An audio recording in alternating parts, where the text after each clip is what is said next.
call is now being This is recorded. Global Tel-Link. You have a prepaid call from Ricky Black.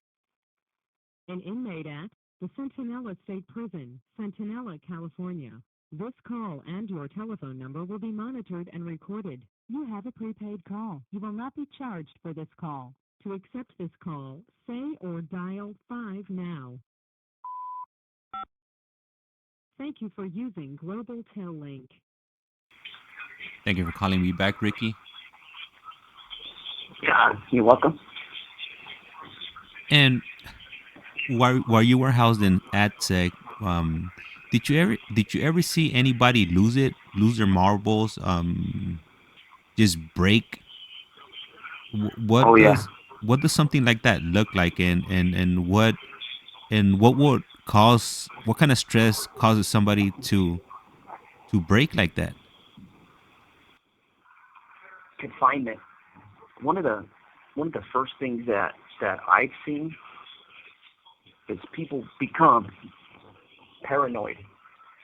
They become paranoid on anything like the food they're being served. So some of the or voices, uh, people thinking that someone's talking to them, or people are talking about them. And a lot of times I've seen that. I've seen guys think that the officers are throwing stuff in their food, like putting poison, rat poison or something in their food. And a lot of times they'll start having altercations with the officers while they're at the door, throwing their food back, or simply not wanting to eat their food. And you will see them start losing weight. They'll start taking care of themselves as far as bathing and things like that. They won't come out of their cell. You'll see them a lot of times pacing back and forth, yelling things at odd times during the day, making weird noises. And they're just becoming paranoid and schizophrenic about everything. And like I say, a lot of times they won't bathe, so if you get close to them, you'll smell them. This call and your telephone number will be monitored and recorded. There's always a wild look in their eyes, like you never know what they're about to do. And it's almost like looking at a dog that's really crazy. You don't know if he's going to bite you or not. And you could see the signs that starts happening. Like I say, it starts with them refusing to eat or asking you, "Hey, Ricky, did you call me? Hey, did you hear someone say my name?" And when you start hearing that, it becomes repetitive. Like they ask you all the time, then you know that he's having problems, mental problems, on the tier, and you could see it. Have you ever seen somebody or witnessed somebody getting stabbed over not brushing their teeth or not showering or just being a dirtbag? I personally haven't seen that.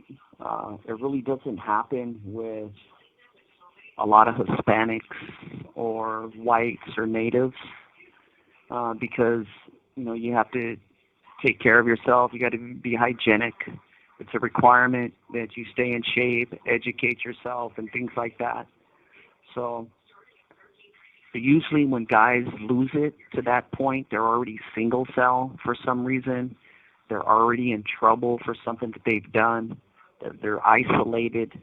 No one's been talking to them, and that's where the deterioration really starts. And what would you tell somebody that would say, "Well, nobody's gonna tell me when to shower, or when to shower, or to brush my teeth, or to clean my cell. If I don't want to clean my cell, I'm not gonna clean it."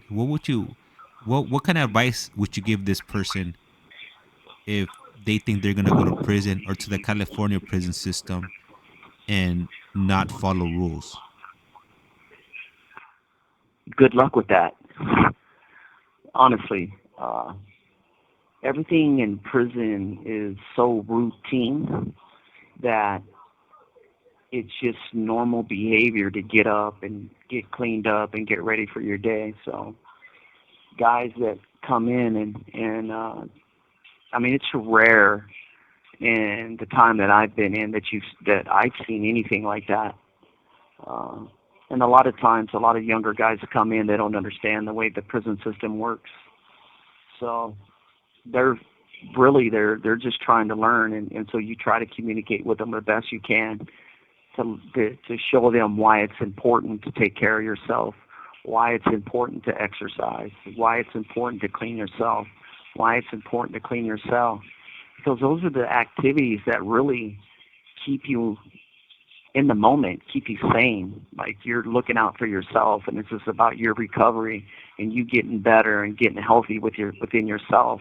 And so, you don't have your mom or your girlfriend taking care of you. You're on your own. You got to make your own food in here. You got to clean your own clothes. Like a lot of people think we have a laundry service in here, and that's just not the case.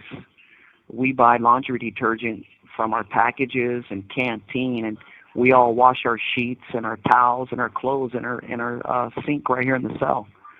So it's important that you clean after yourself and clean up.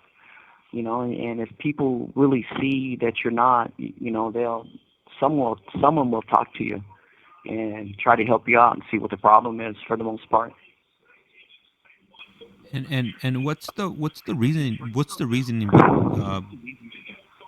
for being so clean? I hear sometimes people talking about they clean their cell 3 4 times a day.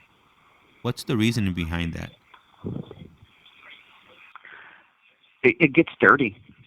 Uh, you don't think that it really gets dirty, but when you're living in your bathroom 24 hours a day, you start to see, and it's really one of the things that you get this OCD behavior that starts kicking in, and you'll notice it uh, because you're wiping the dust off your table all the time. So just imagine, you know, one of your um, end tables or something that you have little trinkets on.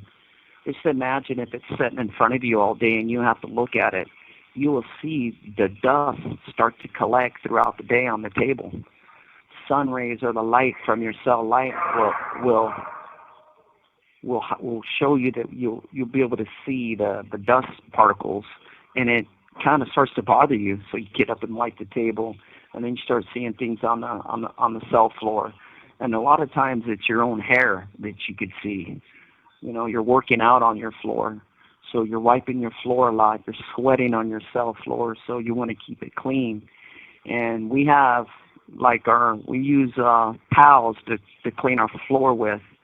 And when you wipe your towel's wet, and when you wipe your floor, you will see all the hair from your body that's fallen off collect on your towel. And so over a period of time, you realize that, hey, I need to wipe my lockers down on my desk or wipe my floor because there's things on it. Or you might see hair from walking on your floor because you don't have any benches or chairs in your cell to sit on. You're sitting on your bed all day. So you will see things that are on your floor eventually wind up on your bed if you don't clean it, because it's stuck to the bottom of your foot and now it's on your bed, and you're like, where did that come from? So that's one of the reasons why we clean so much, is because we sat on our bed all day. Thank you for answering that question, Ricky.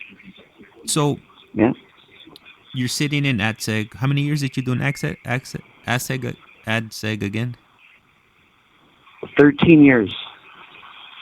And at some point, you decide you no longer wanna participate with any of the functions. What happened, or what made you change your mind?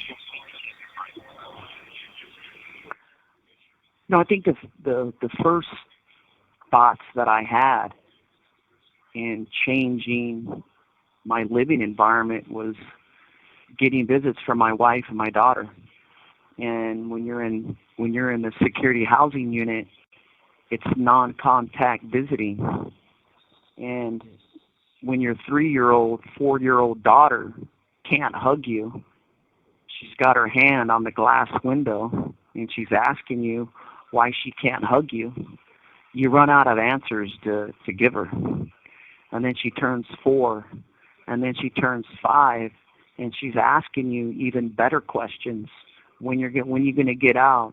When is she going to be able to hug you? When are you going to be able to comb her hair? And so these questions they're better, and you just run out of answers of telling her. Like, how can I explain it to her? She's 5 years old, and a 5-year-old has a bunch of questions. And that's when you start realizing the decisions you've made. And if you can't explain to your 5-year-old daughter why you're in the security housing unit or why you're in prison, I think that's the first sign that you have a problem. And anyone that is an independent thinker that thinks for themselves, once you realize that, you start looking for a solution. How can I fix this? Because I'm running out of things to tell my own daughter. How can I fix it? And the first thing you do is you look within yourself. What am I doing? What can I personally do? This call and your telephone number will be monitored and recorded. How can I hug my daughter? How can I hug my wife?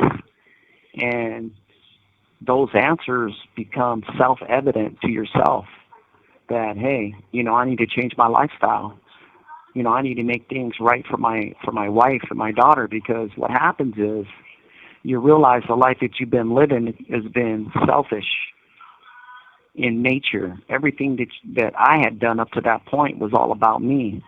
It was never about my daughter, and it was never about my wife. They were the casualties to the bad decisions that I had made in my life. And at some point, you gotta start being selfish. You gotta stop being selfish, and you gotta start giving back to your own family and making things right for them. And once you realize that, the next step is, it's hard because you're making a lifestyle change. You decide to step away and divorce yourself from the gang lifestyle, but it becomes evident to yourself that that's what you need to do.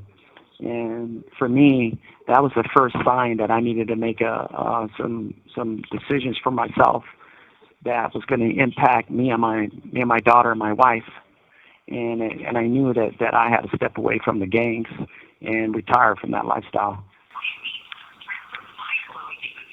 And right now, since you brought up your daughter, what's the relationship between you and your daughter right now? Better. Uh, it's about as good as it can get with a 23-year-old. With the technology and the fast life out there, as you know, it's as good as it's going to get for now. She lives in another state, but it's good. So when you went to prison, she was she born yet, or was she not born yet? No, she wasn't conceived yet. So what was the process like, that you went through to get where you're at right now? Well, that's a great question. One of the first things that I had to do was submit a request asking to be placed in a step down program to where I actually debrief on my gang lifestyle, and I'm put into it's called a THU, a transitional housing unit, and you go through it's 2 phases, which is a debriefing phase where you admit to the things that you've done and how you got into your gang. And then after that's accepted, which is basic. You have 60 seconds remaining. Once that's accepted, you go to a yard where you get to function with other inmates, and you're there for 6 months. And if you're able to orientate properly without any trouble, then your debriefing packet gets accepted, and you get a chrono saying you're no longer a gang member, and then you're released to a SNY yard with a motley crew of people. But a lot of them, some of them are ex-gang members as well. And during this debriefing process, did you point the finger at anybody else, or did you go to court against any other former gang members? I personally didn't. That wasn't